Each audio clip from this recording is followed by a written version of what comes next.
Guys, maniniwala ba kayo na ang marshmallow ay pwedeng gawing catapult? Mga kailangan natin. Kailangan.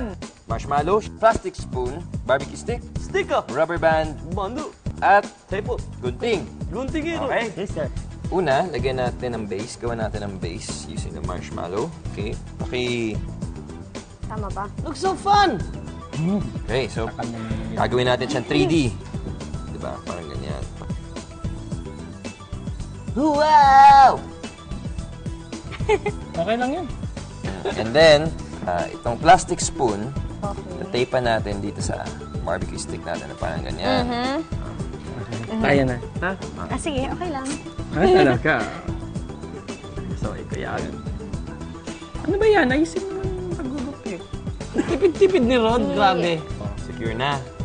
Oh. Yan. Okay na Ayan, siguro secure to. na. Pak, pak, pak! Okay, ito na. Ito na ang huli. So, nandito na yung ating base. Okay? And then, ito yung last piece. Nilagyan ko pala ng rubber band dito sa taas habang ginagawa nyo yan. Okay. And then, isushoot lang natin siya. Charo. Yan. Perfect. Ah. Okay, ito na. Sino gusto sumunod ng marshmallow? Okay, ikot natin yung catapult. Okay, James, ha? 1, 2...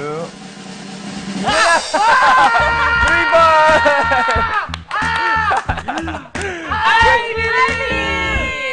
Oh, ikaw naman, Rod.